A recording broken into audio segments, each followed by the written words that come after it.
아멘. 하나님의 말씀은 출애굽기 14장 10절로 14절입니다. 출애굽기 14장 10절로 14절 한 절씩 교독하도록 하겠습니다. 바로가 가까워 올 때에 이스라엘 자손이 눈을 들어 본즉 애굽 사람들이 자기의 뒤에 미친지라. 이스라엘 자손이 심히 두려워하여 여호와께 부르짖고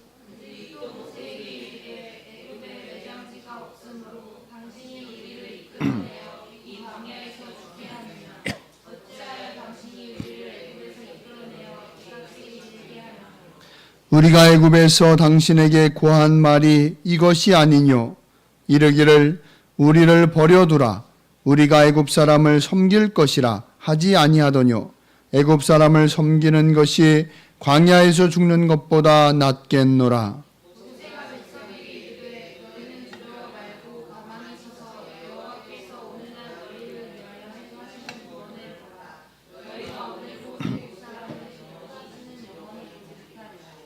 함께 읽습니다.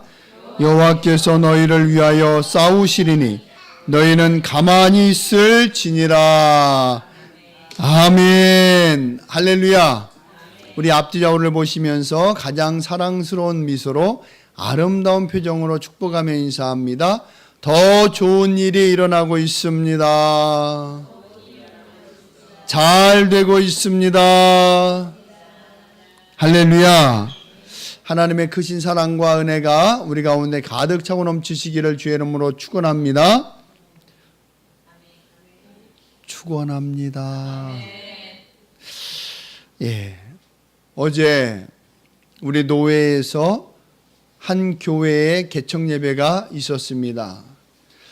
동부 시찰에 속한 교회였는데 이름은 영동교회라고 하는 교회였어요. 이 교회가 개척하면서 이제 개척 예배를 같이 드리게 되었습니다. 그런데 좀 특이할 만한 것은 이 목사님은 앞을 못 보시는 분이에요. 앞을 볼 수 없는 이 시각장애인이신 이 목사님께서 교회를 개척하시는 거예요. 어제 개척 예배를 가서 참 느끼는 것이 많았습니다. 장애인이나 비장애인이나 복음의 사명 앞에서는 차이가 없다라고 하는 것입니다. 어찌 보면 1년에 3,000개의 교회가 문을 닫는 것이 현 시대라고 합니다.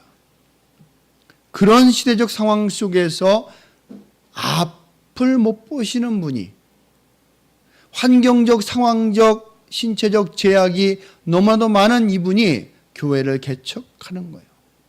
자그마한 상가 2층의 교회를 개척하는 그 모습을 보면서 요즘 현대인들의 가치가 어디에 있는가?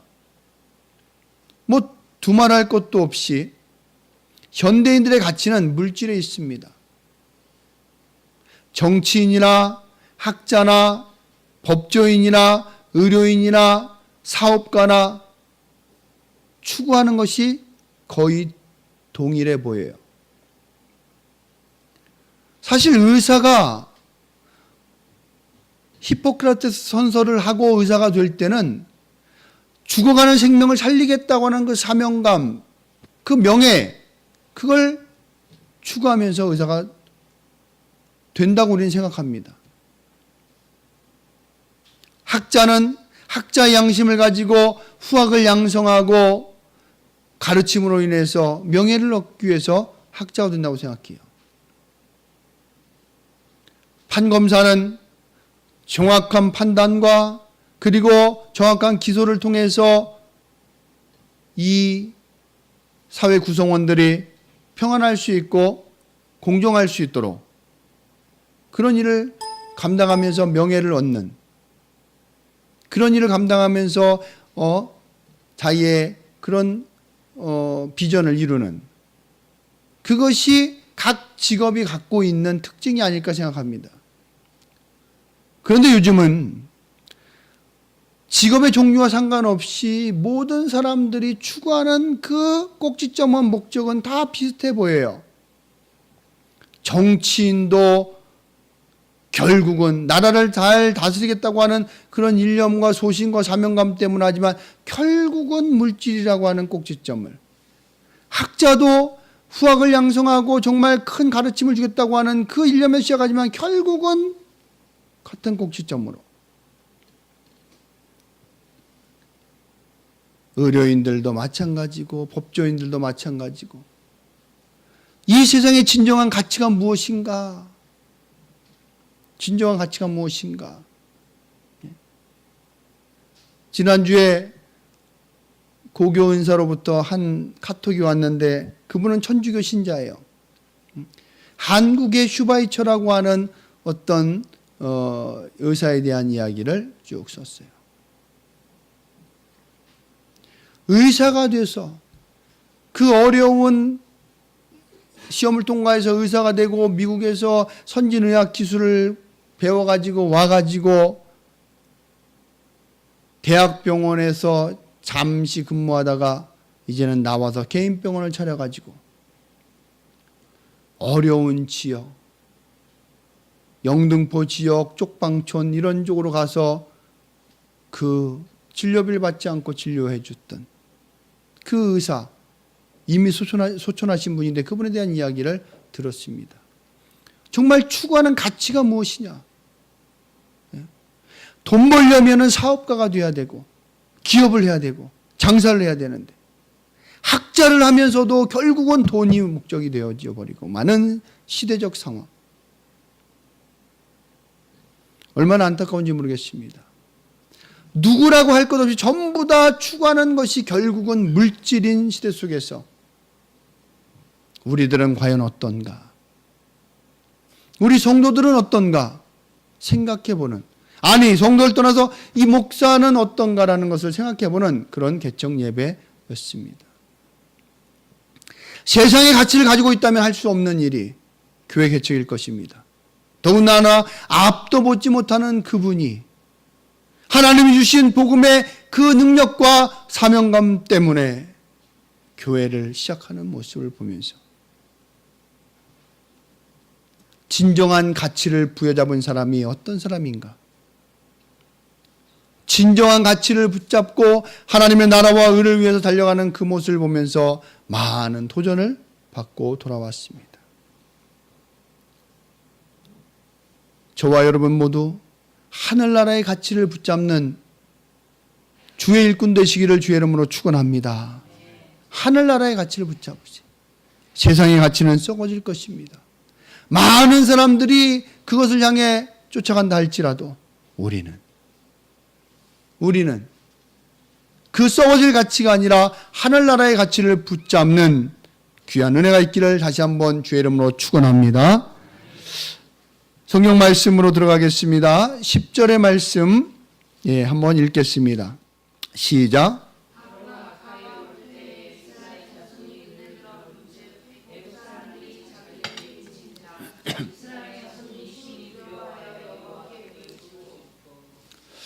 우리는 지금까지 애굽에서 머물던 이스라엘 사람들이 그 출애굽을 하는 과정을 쭉 살펴보고 있습니다. 10번이나 되는 그 재앙을 다 겪기까지 바로는 이스라엘 백성을 놓아주지 않았습니다. 결국 마지막에 자기의 장자가 죽는 재앙 속에서 두 손 들고 하나님 앞에 무릎 꿇고 이스라엘 백성을 보낸 거예요. 여러분 생각해 보십시오. 그때 그 애굽을 탈출하는, 애굽을 떠나는 그 광복을 맞이하는 이스라엘 백성들의 어떻겠는가? 이 백성들의 마음이 어떻겠는가? 환호와 기쁨과 즐거움과 희망의 발걸음이었을 거예요. 하나님이 우리를 도우셨다. 하나님이 세우신 지도자 모세를 추종하면서 와, 당신만이 정말 우리의 진정한 지도자입니다라고 하면서 애굽을 떠나왔을 거라고요. 그런데 불과 며칠 만에 지금 홍해 앞에서 뒤를 보니까 흙먼지를 날리면서 바로와 애굽의 그 군사들이 병거를 타고 쫓아오는 거예요. 이스라엘 백성들은 두려워했습니다. 여러분, 두려움 느낄 수밖에 없지요. 저기 멀리서 군사가 흙먼지를 날리며 쫓아옵니다. 어찌 안 두렵겠습니까? 여러분, 제일 큰 두려움을 누릴 때가 언제입니까? 한 가지 예를 들어봅시다. 어린아이가 병원에 갔습니다. 아파서 병원에 갔어요. 가서 주사를 맞아야 합니다. 어른들도 마찬가지겠지만 주사를 맞을 때 언제가 가장 두렵죠? 예? 주사 맞을 때가 아닙니다. 주사 맞고 난 다음이 아니에요. 주사 맞기 전에. 주사를 맞아야 된다고 하는 그 사실이 이제 주사 한 방 맞아야 됩니다라는 말이 떨어지면서부터 아이는 울기 시작해요. 아니, 어떤 아이는 병원에 들어갈 때부터 웁니다. 진료실에 들어갈 때부터 울어요. 왜요? 그 뭔가 주사를 맞아야 되는 그 상황이 오는 것이 자체가 두려운 거예요. 무서운 거예요. 그죠? 그러니까 저기서 흙먼지를 날리며 쫓아오는 걸 볼 때 그 두려움은 아마 극도로 달했을 것입니다. 이제 곧 잡히겠구나. 이제 곧 죽겠구나. 그렇지 않겠습니까? 여러분, 사람이 죽습니다. 사고를 당해 죽든지 아니면 죽습니다. 그런데 죽음의 순간 죽고 난 다음에는 사실은 아무런 고통이 없는 거잖아요. 죽기 전까지 느끼는 그 두려움과 고통이 큰 거죠. 그 고통의 무게가 얼마나 컸으면 그 이스라엘 백성들은 그냥 아연실색하지 않을 수 없었던 것입니다. 성경에 보니까 뭐라고 말씀합니까? 심히 두려워하여 너무 두려웠다는 거예요. 그래서 처음에 보인 행동은 하나님 앞에 부르짖는 것이었습니다. 이스라엘 자손이 심히 두려워하여 여호와께 부르짖고, 하나님, 우리를 탈출시키신, 우리를 구원하신 하나님 도와주세요. 저기에서 애굽 병사들이 쫓아옵니다. 어찌하면 좋겠습니까? 막 부르지. 어찌 보면 이때의 이 기도가 이 기도처럼 간절하고 뜨거운 기도는 없을 거예요. 그죠? 문제가 막 지금 나를 향해 쫓아옵니다. 그리고 앞은 꽉 막혔습니다. 지금 하나님 도와주세요. 하나님이 돕지 않으면 저는 죽을 수밖에 없습니다 하고 간절히 부르짖는 그 기도가 얼마나 간절하겠어요. 이런 기도를 할 수 있다면 여러분들의 기도는 훨씬 더 강력해질 것입니다. 지금의 문제는 뭐에 간절함이 없다는 거예요. 세상이 편해질수록, 물질 문명이 발달할수록, 넉넉해질수록 간절함이 없어져요. 있어도 그만, 없어도 그만. 그러니까 보세요. 그 전쟁과 해방과 그 못 살고 어려울 때의 그 신앙의 뜨거움이 오늘날 이렇게 부유하고 풍요로운 시대 속에서는 왜 볼 수 없냐는 것입니다. 여러분, 지혜로운 사람은, 현명한 사람은 물질의 부여와 상관없이 한결같이 하나님을 찾을 수 있는, 그리고 하나님과 함께 할 수 있는 사람이 되어야 할 줄 믿습니다. 그게 중요한 거예요. 바울은 부유에 처할 때도 비천에 처할 때도 같은 은혜를 누리는 거죠. 그런 은혜가 있어야 돼요. 할렐루야. 네. 지금 애굽의 병사들이 쫓아오는 걸 보면서 일단은 문제의 해결이 자기들 안에 없기 때문에 쫓아오면 죽는 거니까 하나님 앞에 부르짖어 기도할 수밖에 없는 거예요. 간절히 부르짖는 거예요. 그런데 여러분, 문제는 기도하면 응답이 바로 옵니까? 아니에요. 응답을 못 받으신 분들은 아니라고 할 거예요. 기도하면 응답이 바로 옵니까? 바로 오는 것도 있죠. 즉시 응답도 있죠. 그러나 wait, 기다려. 기다림의 시간이 필요한 응답이 있다는 것입니다. 근데 그 기다림 동안 인내하지 못하는 거야. 인내할 수 없는 거야. 왜냐하면 보이니까. 그렇지 않습니까? 문제거리가 안 보이면 좀 둔해질 수 있어요. 그 느낌이. 그게 지금 눈앞에서 보여지고 있잖아요. 지금 눈앞에서. 예? 눈앞에서. 그러니까 그것이 더 크게 와닿는 거죠. 그 두려움이 너무 크게 와닿는 거죠. 이스라엘 백성들이 그렇게 부르짖다가 부르짖어도 문제는 제가 볼 때 이 부르짖음이 뭐 1분, 2분 했겠어요?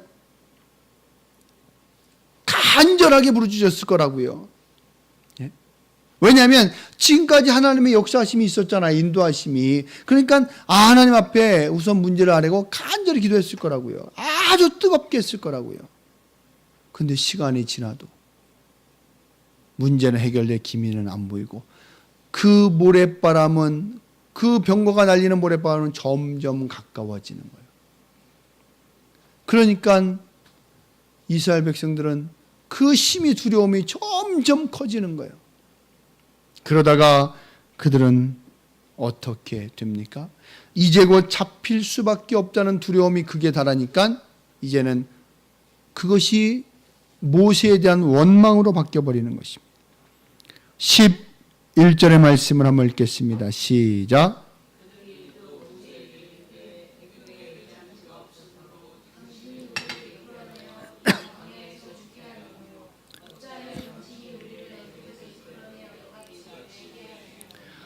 이스라엘 백성들이 모세에게 하는 말은 무슨 말입니까? 어찌하여 이 광야에서 우리를 죽게 하느냐라는 거예요. 이미 이스라엘 사람들은 이제는 죽었다라고 단정하고 있는 거예요. 그도 그럴 것이 앞에는 홍해바다. 물에 빠져 죽든지 두려워서 물에 빠져 죽든지 아니면 병사들의 칼에 죽든지. 여러분 저기 지난번에 9.11 테러가 났을 때요. 그때 9.11 테러가 났을 때에 그 월드 트레이드 센터를 비행기로 그 테러범들이 돌진해 가지고서 그 건물에 불이 났잖아요. 불이. 거의 윗부분이지만 거기서 불이 나니까 이제 사람들이 통로가 막힌 거예요. 통로가 막혔죠. 화염은 점점 막 피어오르죠. 유독가스는 넘치죠. 그 당시에는 못 봤는데 제가 한 작년인가 언젠가 그 9.11 테러 당시에 어떤 그 동영상을 하나 보게 됐는데 그거 보니까요. 그게 몇십 층 빌딩 아닙니까? 거기서 막 뛰어내리는 거예요. 왜요? 뜨거우니까. 불길이 막 연기가 가득 차서 막 창문으로 보니까 창문에 매달려 있다가 막 열기는 점점 화만은 닥쳐오죠. 그러니까 뛰어내리는 거. 멀리서 잡은 것이 카메라가 있더라고요. 그게 나왔는데 보니까 사람이 샥 떨어져갖고 그냥 밑에 팍팍팍 막.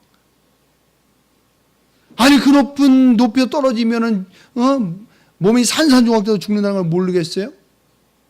근데도 그 뜨거운 고통을 참을 수 없으니까 뛰어내려요. 얼마나 무시무시하든지 정말 충격이 아닐 수가 없었습니다. 앞에는 홍해요, 뒤에는 애굽 병사가 쫓아오니까요, 이제는 포기한 거예요. 이제 죽을 수밖에. 이래도 죽고 저래도 죽는다는 거죠. 이래도 죽고 저래도 죽는다.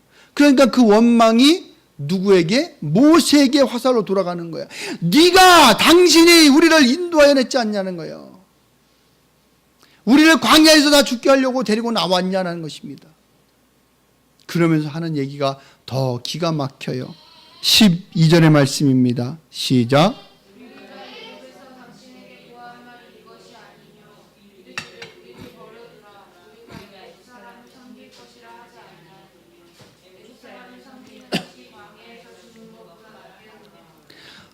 그러니까 뭐라고 말하냐면 애굽에 있을 때에 자기들이 그랬다는 거예요. 뭐라고? 그냥 애굽에서 애굽 사람들 섬기면서 사는 게 더 낫겠다. 우리는 그냥 여기에 순응해서 그냥 여기 섬기며 살 테니까 우리를 내버려 두라라고 했다는 거예요. 참 얼마나 충격적입니까? 그런 말이 있어요. 무슨 말입니까? 닥쳐보면, 어려운 일 닥쳐보면 그 사람의 본심을 알 수 있다는 거예요. 좋을 때는 몰라요. 좋을 때는. 좋을 때는, 평안할 때는 잘 몰라요. 결정적인 어려움이 닥쳤을 때 그 사람의 본심이 나오는 거예요. 결국은 어려운 일 당할 때에 사람은 본심이 나오게 되어져 있어요. 편안할 때 겉으로 그냥 아무렇지 않게 하는 건 누구나 할 수 있는 거예요. 그러나 정말 중요할 때에, 정말 하나님의 역사를 우리가 하고 나갈 때에, 그때 과연 그 나오는 본심이 진심이라는 거죠. 그래서 우리는 신앙생활 하면서도 결국은 그러잖아요. 내 감정과 내 생각과 내 욕심과 내 뜻이 아니라 하나님의 뜻을 붙잡는 훈련을 해야 되는 것이고, 그리고 결정적인 순간에 내 뜻이 아니라 하나님의 뜻을 붙잡아야 됩니다. 우리가 그 사역일 통해서 배웠지만 그 우리 마음의 의자에 나와 예수님이 같이 앉아 있는 사람이 있다 그랬잖아요. 그죠? 그래갖고 처음 그냥 평안할 때는 예수님 이끄신 대로 가겠습니다. 옆에 앉아 있다가 결정적인 순간, 위험한 순간, 어려움이 때 오면 어떻게 한다고요? 예수님 발로 뻥 차고 자기가 운전한다고. 기억나죠? 그런 것과 같은 것이죠. 그런 일들이 비일비재합니다. 어떤 목사님은 이 교회를 이렇게 쭉 하고 있는데 그 교회의 한 집사가 아주 굉장히 헌신을 많이 하는 사람이 있었던 거예요. 이게 작은 교회인데 그 집사가 거의 뭐 재정의 한 90%를 담당하는 정도로. 그러니까 목사님이 큰 힘이 되지 않겠어요? 근데 이 교회를 딱 하다가 이제 교회를 이전할 그런 계획이 생긴 거예요. 기도하면서. 이렇게. 근데요, 그 집사가 반대하더라는 거예요. 그 집사가, 목사님, 이대로가 좋아요. 인원 작지만 이렇게 아담하게 하는 게 좋아요. 그냥 우리 이렇게 계속 했으면 좋겠어요. 저는 가는 거 반대예요. 이사가 크게 하는 거 반대예요. 반대하더라는 거예요. 그래서 이 목사님이 너무 고민이 되는 거예요. 다른 사람도 아니고 재정의 90%를 책임지는 이 집사가 반대하니까요. 그래가지고 너무 고민해 기도하는데 계속 하나님께서 그게 아니고 가라는 거예요. 이 목사님이 결단을 내린 거죠. 기도하고 선포하고 이전했어요. 그 집사는 어떻게 됐을까요? 예, 당연히 떨어져 나갔죠. 왜냐하면 자기가 주도적으로 모든 걸 하고, 그죠? 헌신도 하지만 영광도 오잖아요. 그래도 저 집사님이 우리 교회에서는 최고야. 제일 헌신 많이 해. 그런 게 있잖아요. 사람이 그게 참 위험한 건데 그게 좋은 거예요. 그래도 이 교회는 그래도 내가 어느 정도 하니까 돌아간다. 이게 그래서 그걸 포기하고 가니까 어렵잖아요. 당연히 어려워지죠. 근데 가가지고서 엄청나게 부흥을 한 거예요. 그 목사님이 가는 생각이에요. 사실은 인간적인 생각으로는 못 올 수밖에 없다는, 못 올 수밖에. 작은 교회에서 그 재정의 90% 이상을 감당해주는 그 집사님이 있으니까 얼마나 힘이 되고 의지가 돼요. 목사님이 할 때마다 불편하지 않게, 무슨 사역할 때마다 불편하지 않게, 어렵지 않게 다 서포트 해주는데. 근데 그걸 끊고 올래니까 힘들었다는 거예요. 그러나 돌이켜 생각하면은 그때 못 끊었으면은 자기는 매냥 고타령으로 했었을 건데. 기도하면서 하나님이 주신 사인. 그러니까 보세요. 하나님께서 이 믿음의 사람들을 많이 붙여줘가지고 후원자를 붙여줘서 가라 그러면 너무 쉽겠죠. 근데 사인은 꼭 목사님한테만 줘요. 그래가지고서 결단하려고 하면은 찬성하는 사람도 있고 반대하는 사람도 있고.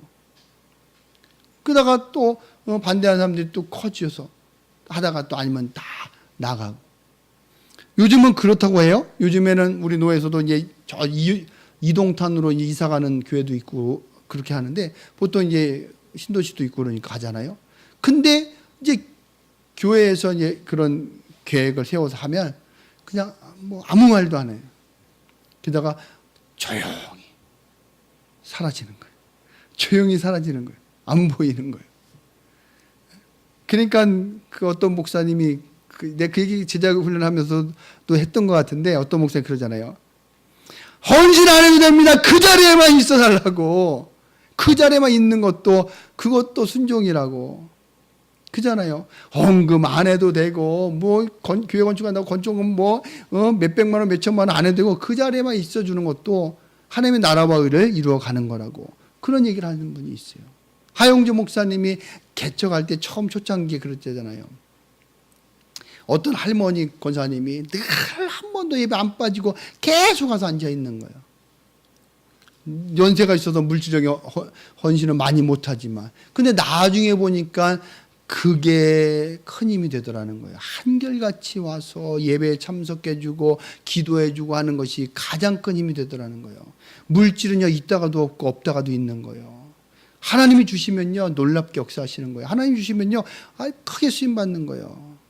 물질이 기준이 아니에요. 신앙에서는요 정말 하나님 앞에 순종된 헌신된 마음인 거지 물질 가지고서 헌금 많이 하니까 정말 대우받는 사람 헌금 적게 하니까 그게 아니에요.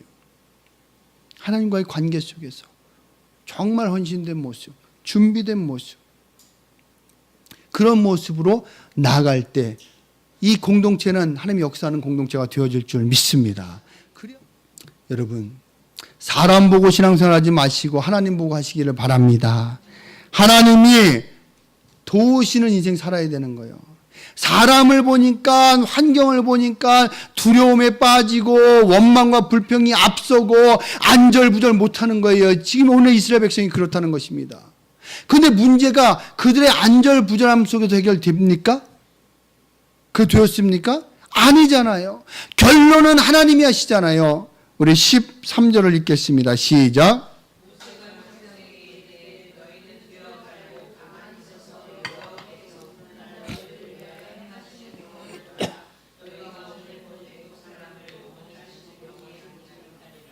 아멘. 모세가 신령한 지도자가 되어질 수 있었던 것은 하나님의 특별한 섭리 가운데에 훈련받았기 때문입니다.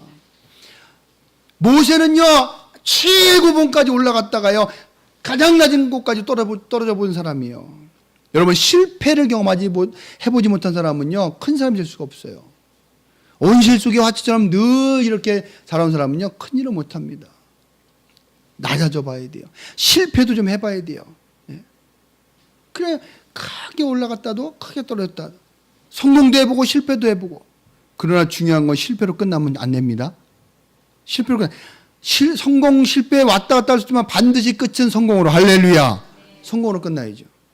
모세는 그 어린 유아기 어머니에게 양육받다가 버려질 수밖에 없는 그런 환경 속에서 이제는 바로의 공주의 아들이 돼가지고 왕궁 생활 40년 또 살인자로 쫓겨가지고 광야 생활 40년 그냥 파란만장한 인생을 통해서 모세가 확실하게 깨달은 것이 있다면 하나님은 살아계신다. 할렐루야. 하나님만이 유일하신 참신이다. 이걸 확실하게 깨달은 거예요. 여러분 그게 없었으면 모세도 떨렸겠죠. 앞에는 홍해가 꽉 막혀 있고요. 뒤에는 애굽 병사가 쫓아와요. 모세라고 두렵지 않았겠습니까? 다 두려울 수밖에 없는 거죠. 그러나 모세는 조금도 두려워하지 않습니다. 오히려 백성을 위로합니다. 백성에게 담대히 선포합니다. 뭐라고 말합니까? 너희는 두려움 말고 가만히 서서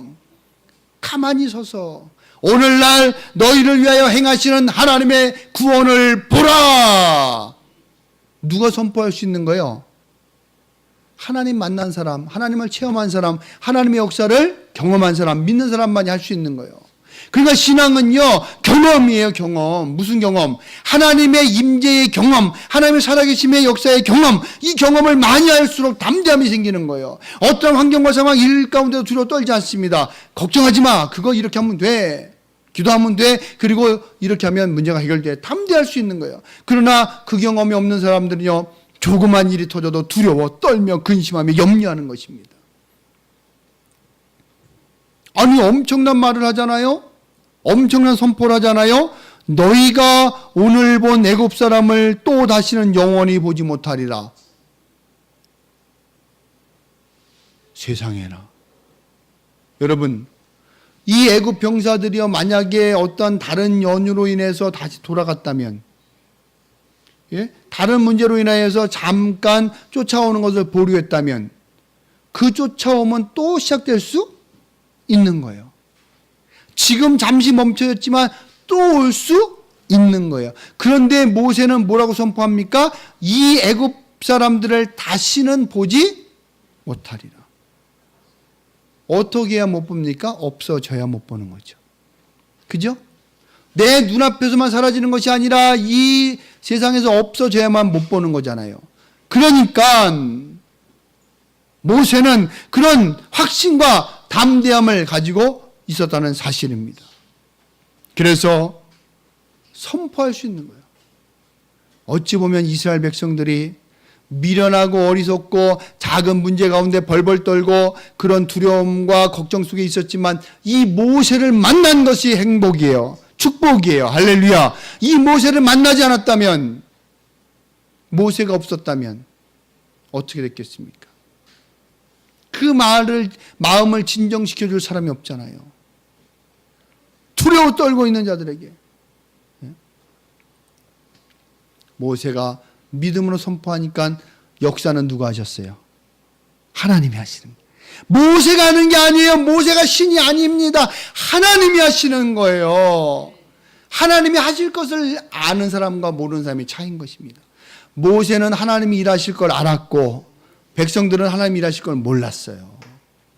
그러니까 하나님이 일하실 걸 아는 사람이 이끌고 가야 됩니까? 하나님이 일하실 걸 모르는 사람도 이끌고 가야 됩니까?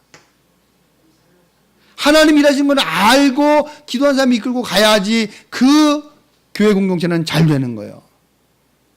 그런 교회들마다 잘 됐어요. 그런데 세상에 지식과 경험이 많은 전문인들이 많아서 좌지우지하는 교회들, 그런 교회들처럼 위기와 어려움을 통과하지 않는 교회들이 없다는 것입니다. 여러분, 교회의 주인은 목사가 아니라 하나님이십니다. 아멘이십니까?